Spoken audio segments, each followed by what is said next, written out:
Welcome to Voyage Daily Tech, the most important news personalized for you every day, supported by Voyage.com. After listening to today's news, you'll know, first, Tesla's robotaxis are 4 times more dangerous than human drivers as executive turnover hits 44% amid Elon Musk's legal wars. So we'll discuss why this performance gap and talent drain challenge Tesla's autonomous strategy and what it means for its competition with Waymo. Second, US chip sanctions backfire, fueling a $496 billion R&D surge and record revenues for Chinese firms like Huawei. We'll explore how this good enough hardware strategy could transform global semiconductor competition and what it means for Nvidia's software dominance. Third, Samsung's AI chip supercycle drives record profits, but it struggles against TSMC and new memory-saving tech from Google. We'll analyse why this internal division is a turning point and how it could affect the competitive dynamics between hardware makers and software giants. Fourth, Microsoft's $10 billion investment aims to build a sovereign AI for Japan, targeting 1 million trained professionals by 2030. Today, we'll take a closer look at this strategic partnership and its implications for national AI ecosystems and the global tech talent race. Fifth, an AI meeting app's dark pattern makes private notes public by default, exposing the shadow AI risk inside major corporations. In this episode, we'll break down this critical privacy failure and what it signals for enterprise security and the business models of free AI tools.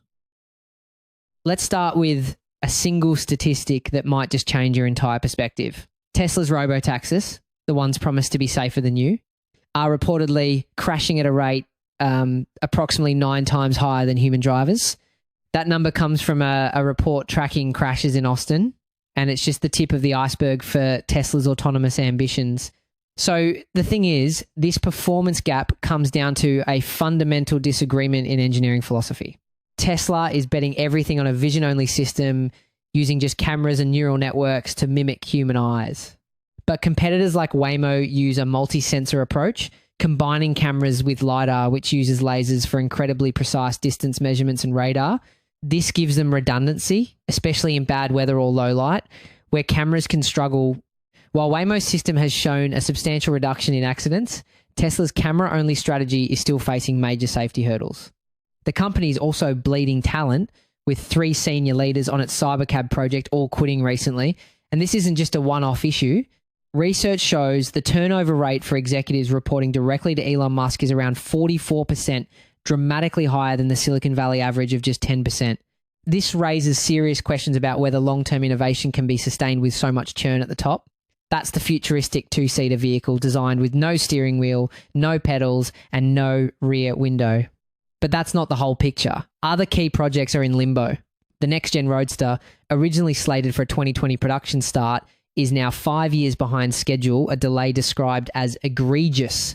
This is all happening as Tesla's main car lineup is aging.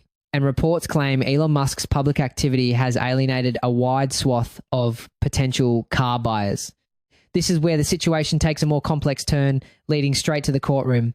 Musk is now locked in a high-stakes legal war with OpenAI, the AI giant he co-founded with CEO Sam Altman. The conflict is being framed as a battle between 2 power-hungry monsters where there can be only one king. Musk's lawsuit alleges that OpenAI betrayed its founding non-profit mission to develop AI for the benefit of humanity by becoming a closed-off for-profit arm of Microsoft. But here's the twist.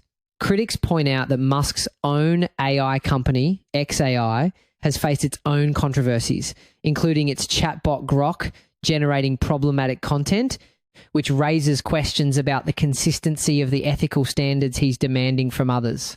Court filings are revealing everything. Musk's lawyers are actively fighting to exclude his alleged recreational drug use and ties to the Trump administration from the trial. In one deposition, Musk was directly asked if he knew what RhinoCat is. The legal mess also involves his relationship with a former OpenAI board member, who is also the mother of 4 of his children. What's particularly interesting is that this all comes as Musk prepares for a massive IPO for SpaceX, where the Starlink internet service is reportedly what's keeping the company afloat. Starlink is becoming a major geopolitical force. By providing critical internet in conflict zones like Ukraine, it has given a private company the kind of power usually held by governments, challenging the very idea of who controls essential national infrastructure. But with his separate AI company, xAI, tied up in the OpenAI lawsuit and Tesla facing a talent drain and serious safety questions, this season of high-stakes moves is happening with less public goodwill for him than ever. Speaking of high-stakes hardware bets, let's shift our focus to how that same kind of competition is playing out on a global scale. US export restrictions were designed to cripple China's tech sector, but according to one analyst, they've added rocket fuel to it instead. A while back, we said those same controls could accelerate a homegrown challenger and even split the AI world into parallel ecosystems. Today's numbers make that warning feel a lot less theoretical. The sanctions, it turns out, have acted as a massive catalyst. China has been forced to pour money into research and development to achieve self-sufficiency. In 2024 alone, China's R&D funding surpassed an incredible $496 billion. This state-driven push is creating a powerful feedback loop where the profits from selling sanctioned-era chips are directly funding the R&D needed to bypass those very sanctions. While Washington was trying to cut off China from key technology, Chinese semiconductor firms reported record revenues, capitalizing on a massive domestic AI boom. The numbers are staggering. SMIC, China's largest chip maker, saw revenue hit a record $9.3 billion in 2025. More Threads, a company aiming to rival Nvidia, forecasted a revenue surge of up to 247% in 2025. And memory chip player Changshin Memory Technologies saw its revenue jump 130% to over $8 billion in 2025. We previously analysed how making AI cheaper and more efficient doesn't dampen demand, it unlocks it. The latest development is that this Jevon-style surge is now being redirected inward by policy, and it's showing up in the top lines. Essentially, the AI gold rush is creating insatiable demand for advanced chips, but with US curbs cutting off access to top-tier products from companies like Nvidia, Beijing is pushing local firms to buy domestic. Chinese companies like Huawei are stepping in to fill the void.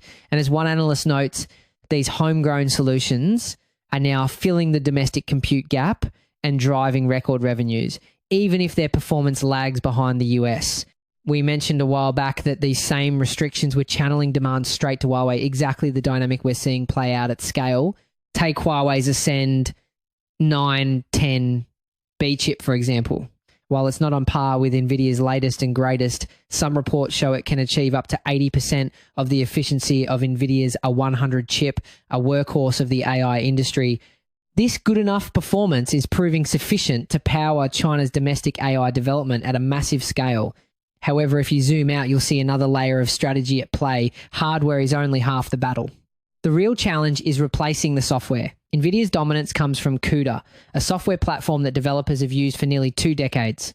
China is now pushing its own alternative called CAN, but getting a global community of developers to switch is an enormous uphill battle. Continuing our last discussion, Huawei's workaround has been to build a bridge over that moat, making its new chips highly compatible with CUDA, so teams can plug in with minimal changes now and gradually migrate to CAN later. That Trojan horse strategy is why, as we noted a while back, big Chinese internet firms lined up to buy, with Huawei targeting roughly 750,000 units this year, significant domestically, still a fraction of Nvidia's TSMC powered volume. What really brought this to a head was the restrictions on high-end memory chips, or HBM, which created a massive opening. The market is dominated by Samsung, SK, Hynix, and Micron, but they are restricted from selling their best tech to China. This has created a surge of enthusiasm for the only homegrown alternative, CXMT, even for its technologically inferior products. We previously highlighted how HBM demand has been outstripping supply, with long-term agreements locking in deliveries and turning memory into a strategic asset. Today's twist is that those same constraints are steering China's buyers toward a domestic supplier by necessity. And it's important to understand making HBM is notoriously difficult. It involves stacking DRAM memory chips on top of each other like a tiny skyscraper and connecting them with microscopic vertical tunnels called through-silicon vias, or TSVs. It's an incredibly complex 3D stacking process that leaders like SK Hynix have spent years perfecting. For CXMT to master this in relative isolation is a monumental technological challenge. As we discussed before, this isn't a short-term bottleneck that vanishes when one constraint eases. Data centers are soaking up supply under multi-year commitments. Interestingly enough, One expert says these restrictions are turning China's memory factories into incubators for advanced process technology in ways inconceivable before. While China still can't build the world's most advanced chips at scale, it is now attempting to recreate huge swaths of the entire semiconductor supply chain. This has a potential side effect that could ripple across the globe. As China builds out its chip-making capacity, especially for slightly older, mature node chips, it could create a massive oversupply. We've seen this before with China's state-subsidized pushes in solar panels and steel. This could create a new kind of economic pressure on non-Chinese chip makers that specialize in these technologies, like Global Foundries or Texas Instruments. And it circles back to the question we raised a while back. Is this a true break from the old boom-bust cycle, or the beginning of a longer super cycle with new winners and new casualties?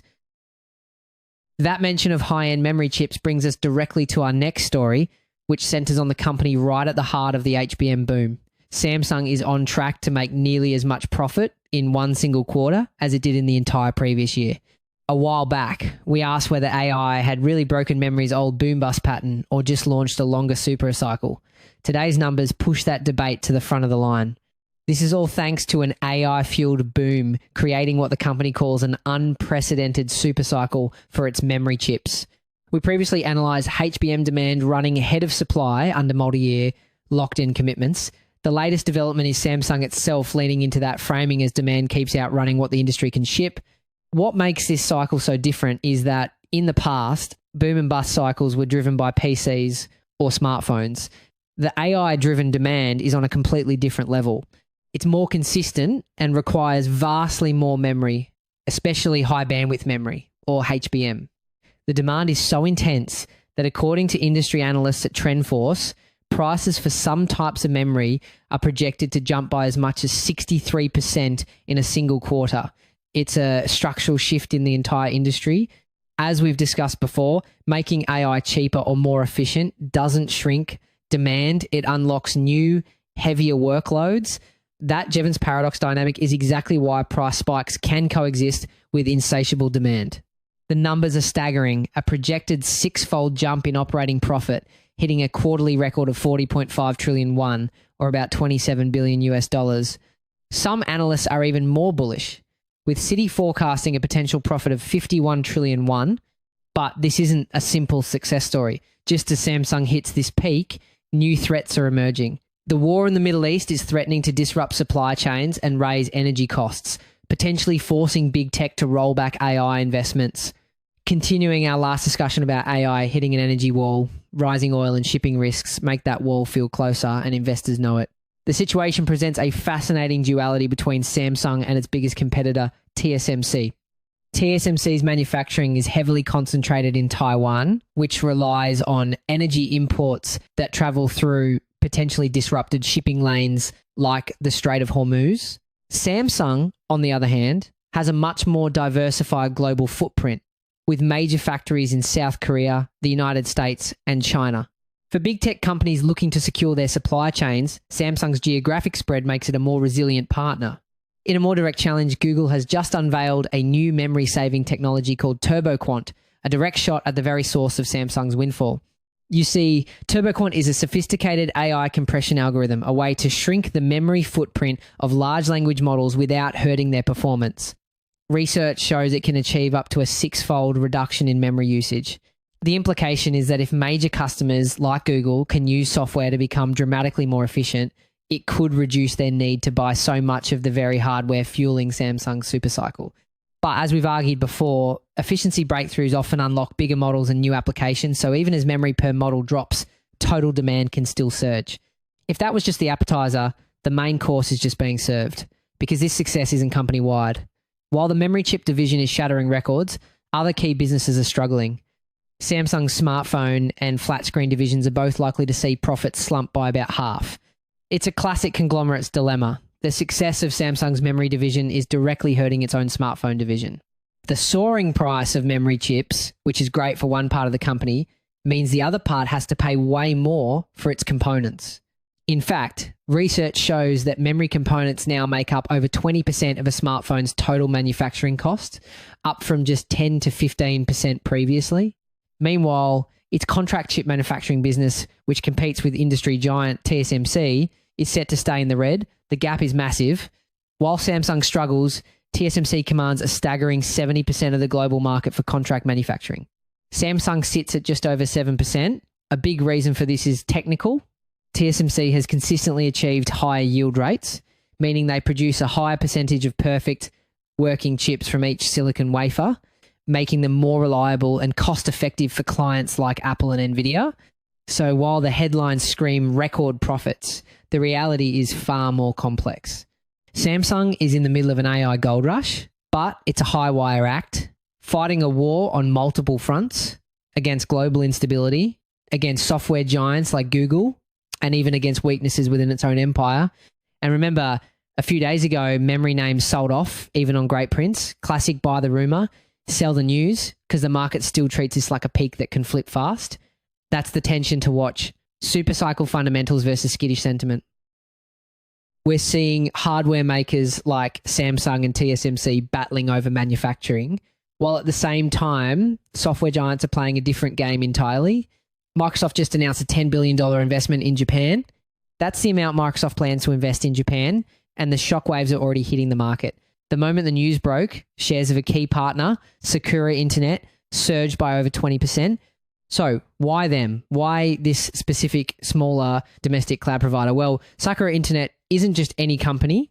It was recently selected to provide services for Japan's own government cloud, making it the first domestic provider to get that official seal of approval. This means they have the government relationships and the trusted infrastructure that even a giant like SoftBank couldn't provide on its own. This partnership effectively anoints Sakura as a key player in the future of Japan's cloud market. This isn't just a simple investment, it's a massive strategic play for artificial intelligence dominance. The plan is to build out Japan's AI infrastructure from the ground up.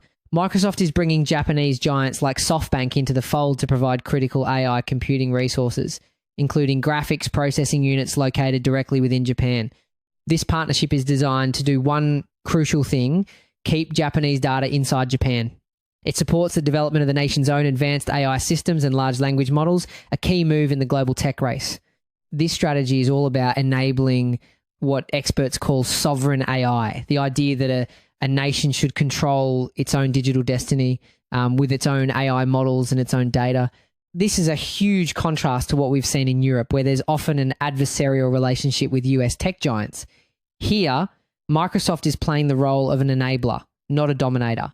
But building a truly Japanese AI is incredibly difficult, primarily because the Japanese language is uniquely complex for AI. It has no spaces between words, a sophisticated system of honorifics called keigo that changes based on social context, and multiple writing systems. An AI can't just learn vocabulary, it has to understand deep cultural and social nuance. This investment is a bet that they can crack that code. And the plan extends beyond just hardware and data centers.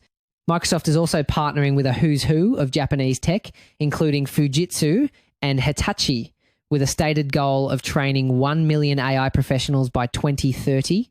Now, get this. Japan is facing a massive AI talent paradox. The country has a well-known demographic challenge with an aging and shrinking workforce.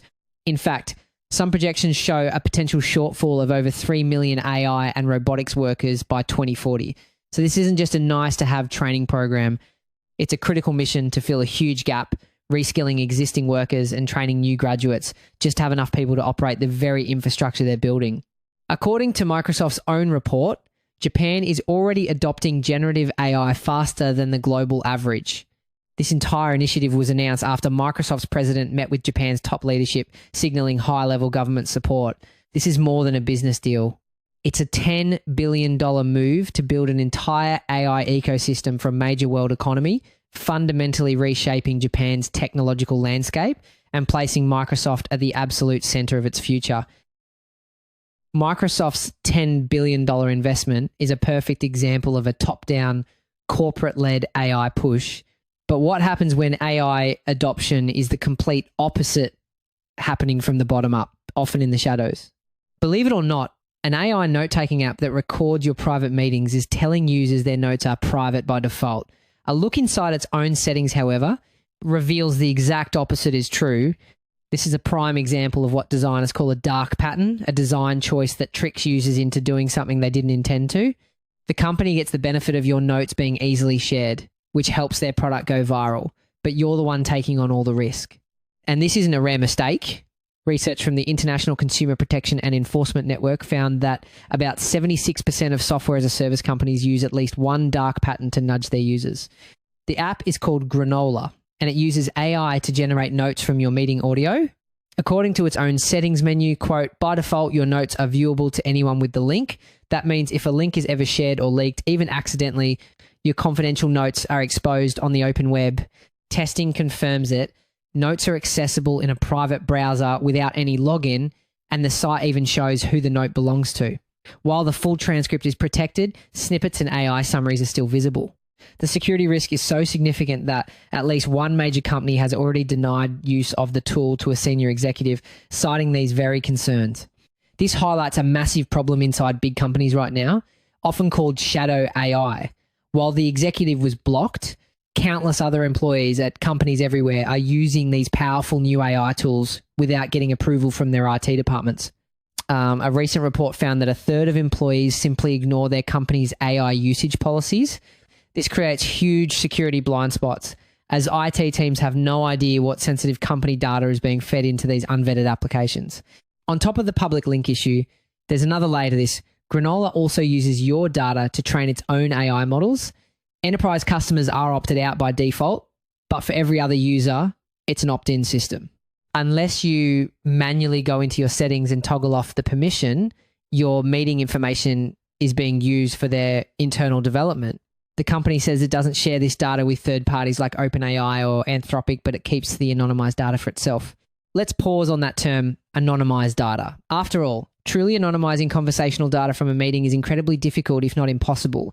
Even if they strip out names, the context of a conversation project, code names, specific business challenges, upcoming product details can be pieced together with other information to re-identify a person or a company.